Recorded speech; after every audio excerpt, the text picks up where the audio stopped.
Assalamualaikum warahmatullahi wabarakatuh. Alhamdulillahirrabbilalamin. Bertemu kembali dengan saya Ratna Haryaningsih di channel Ngaji Bareng 04. Kali ini kita akan meneruskan mengurai hukum-hukum tajwid yang terdapat pada surah An-Nisa ayat 74 bagian pertama. Disimak sampai akhir karena nanti di ujung akan ada pertanyaan seputar tajwid. Dan jawaban pertanyaan hari kemarin akan ditemukan pada menit ke A'udzu billahi minasyaitonir rajim. Bismillahirrahmanirrahim. Fal. Huruf lam sukun disebut dengan lam mutlak. Boleh juga disebut dengan idhar mutlak karena bacanya diidharkan atau dibaca dengan jelas. Lam ini dengan syarat dibaca jelas, dengan syarat di hadapannya ini bukan huruf lam lagi, juga bukan huruf ro ya. Karena kalau depannya lam atau ro jadinya idgham ya. Maka ini lam sukun dibaca secara jelas. Falyuqa qa matobi'i zahiri. Karena ada alif yang sebelumnya didahului fathah, maka cara bacanya qaf dipanjangkan 2 harokat saja. Falyuqatil.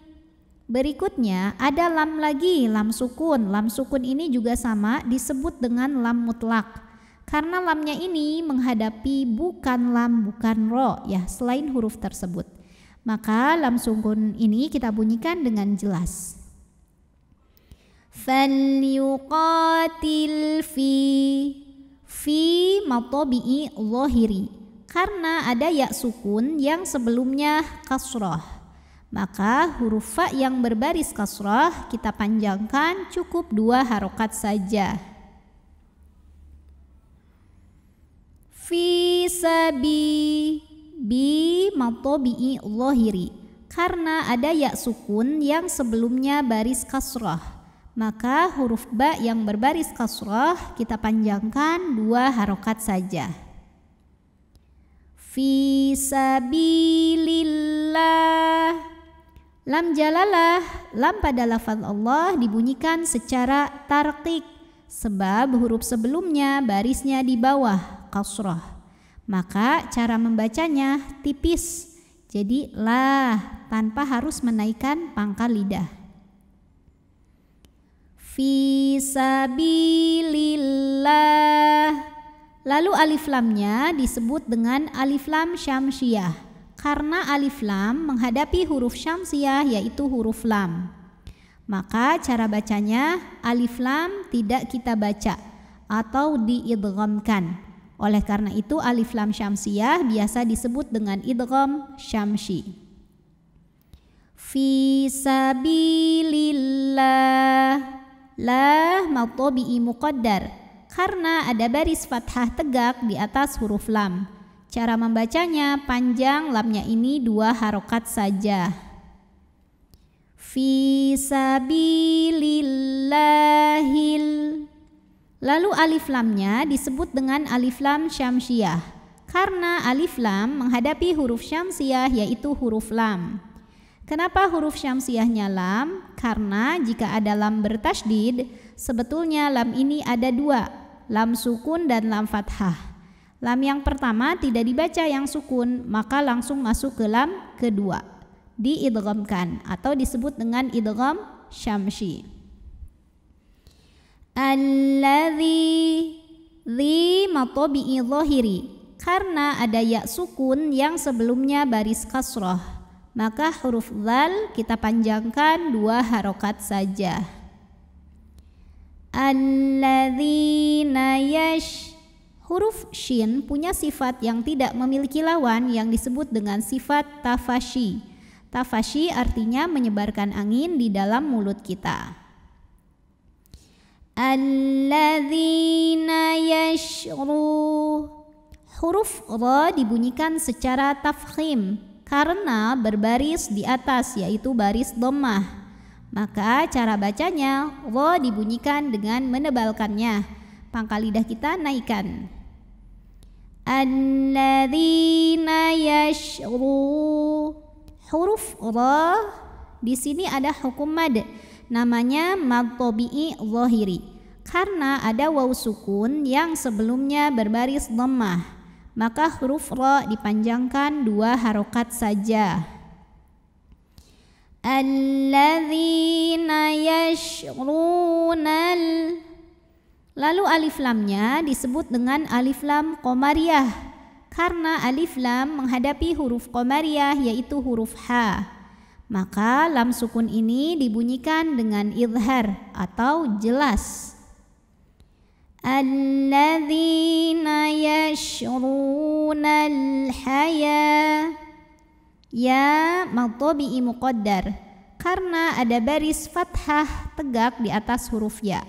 Maka cara bacanya panjang 2 harokat. Al-haya, ini wawunya jangan dibaca, ya-nya tetap 2 saja. Al-hayatad.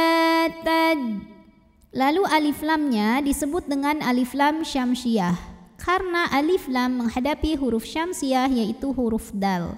Maka alif lam tidak perlu kita baca, lewat saja atau disebut dengan idgham syamsi.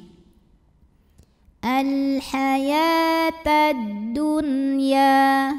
Ini pertanyaan hari kemarin. Jawabannya adalah idhar mutlak atau idhar wajib. Karena ada nun sukun yang menghadapi huruf ya dalam satu kata yang sama yaitu kata ad-dunya. Maka nun sukun tetap dibaca jelas n dunya dan jangan sengau ya dunya. Jadi walaupun huruf ya ini adalah huruf idgham bil gunnah, kalau ada setelah nun sukunnya ini dalam satu kata yang sama maka tetap dibaca idhar mutlak. Kalau berada dalam 2 kata baru idgham bil gunnah ya. Al-hayatad dunya. Ya mad tabi'i zahiri karena ada alif didahului baris fathah, maka panjang ya-nya 2 harokat. Ad-dunya bil ada alif lam qamariyah karena alif lam menghadapi huruf qamariyah yaitu hamzah, maka lam sukun dibaca dengan jelas. Bil a mad badal karena ada hamzah yang dipanjangkan ya. Ini bunyinya a, i, u, maka itu adalah hamzah. Panjangnya 2 harokat. Bil akhirah. Huruf ra dibunyikan secara tafkhim karena berbaris fathah, maka dibacanya ditebalkan. Bil akhirah. Tak marbutoh jika berhenti jadi ha sukun. Lalu di atasnya ada tanda waqaf, namanya al-waqfu aula, artinya berhenti lebih utama.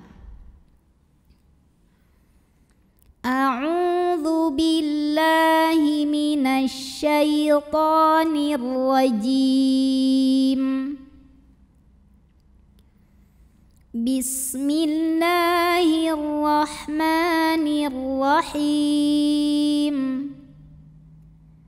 فليقاتل في سبيل الله الذين يشرون الحياة الدنيا بالآخرة. Oke, pertanyaan untuk hari ini, sebutkan nama hukum tajwid dari yang saya tunjuk ini. Nama hukumnya apa, sebabnya apa, dan bagaimana cara membacanya. Shadaqallahul azim. Wassalamualaikum warahmatullahi wabarakatuh.